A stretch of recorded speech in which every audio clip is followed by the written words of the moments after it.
Le matin se lève sur le village de Mbangos, enveloppé d'une brume légère qui caresse les bords des arbres ancestraux.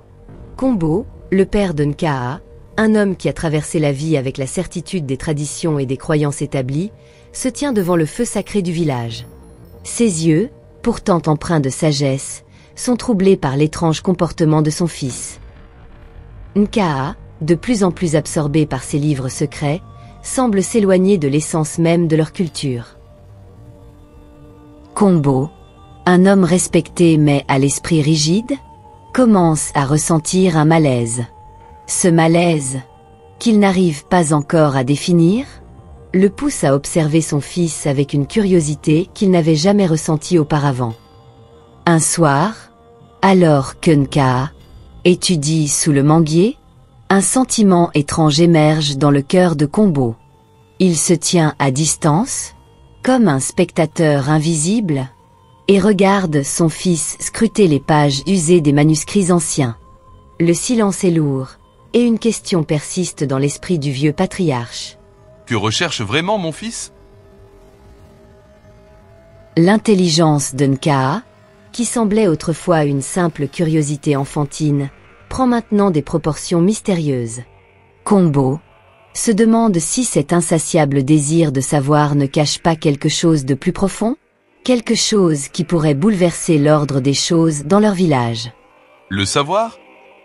Cet esprit moderne qui semble le subjuguer, n'est-il pas un poison? Dit-il avec curiosité. D'un autre côté, une part de lui-même est fascinée par la quête de Nkaa. Une nuit, Kombo décide de confronter cette curiosité qu'il trouve si dérangeante. Il surprend son fils dans la forêt, la lumière d'une bougie d'encens sur son visage concentré. Nkaa? Pourquoi cet appétit insatiable pour les livres? Dis-moi pourquoi. Lance Kombo avec une voix à peine audible. Nkaa, pris au dépourvu mais toujours calme, lui répond simplement. Parce que chaque livre que je lis me permet de comprendre des choses que l'on ne m'a jamais dites, des choses qui existent au-delà des coutumes, des croyances, des choses que nos ancêtres eux-mêmes ont peut-être ignorées. Une part de Kombo se fige, mais une autre, plus secrète, est captivée par cette réponse. Est-ce que les ancêtres ont réellement tout enseigné? Kombo n'en est pas certain. Au fil des jours, Kombo se surprend à observer son fils avec un œil neuf. Ce n'est pas seulement un enfant avide de connaissances, mais un jeune homme qui semble porter en lui une vision différente du monde. Le vieux patriarche se souvient de ses propres rêves d'enfant, lorsqu'il espérait pouvoir découvrir des mystères enfouis dans les profondeurs des forêts ou dans les ombres des anciens. Mais ses rêves avait été étouffé sous le poids des responsabilités, et il avait accepté sans réserve l'enseignement des anciens. Aujourd'hui, il se demande si son fils n'a pas accès à un savoir caché, un savoir plus grand que celui qu'il a toujours cru nécessaire. Les mystères du passé semblent se réveiller, comme si Nkaa avait ouvert une porte vers un autre univers, un univers où la vérité n'est pas simplement imposée, mais vécue et comprise. Mais ce n'est pas seulement l'intelligence de son fils qui intrigue Kombo, c'est aussi la manière dont Nkaa semble changer au fil de ses découvertes.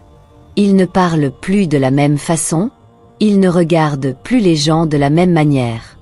Il est comme un homme devenu un autre, une part de lui s'échappant, s'élevant vers des sphères qui échappent à la compréhension de Kombo. Lorsqu'ils se retrouvent ensemble autour du feu, Kombo sent une étrange distance entre eux. Nkaa ne lui parle plus des mêmes choses.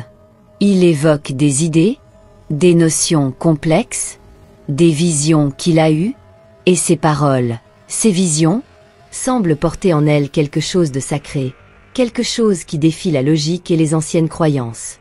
Kombo, bien que fasciné, ne peut réprimer un sentiment de crainte.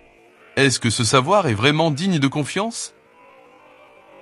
Kombo, d'abord curieux, se laisse envahir par une inquiétude croissante lorsqu'il commence à douter des sages enseignements et des certitudes sur lesquelles il a fondé sa vie. Les révélations mystérieuses de Nkaa et ses nouvelles connaissances éveillent une peur sous-jacente en lui, craignant que cela remette en cause tout ce qu'il croyait savoir. Pris dans un tourbillon de questions sans réponse, il lutte pour concilier sa fierté pour l'intelligence de son fils et la peur de perdre les fondements de son monde. Finalement, Kombo décide d'explorer les mystères du savoir en se rendant dans la caverne sacrée pour méditer.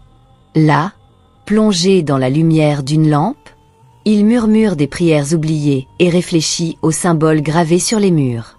Il commence à se demander si ce savoir perdu pourrait détenir la clé du futur. À suivre, ne manquez pas le prochain épisode, Les ombres de Nkaa.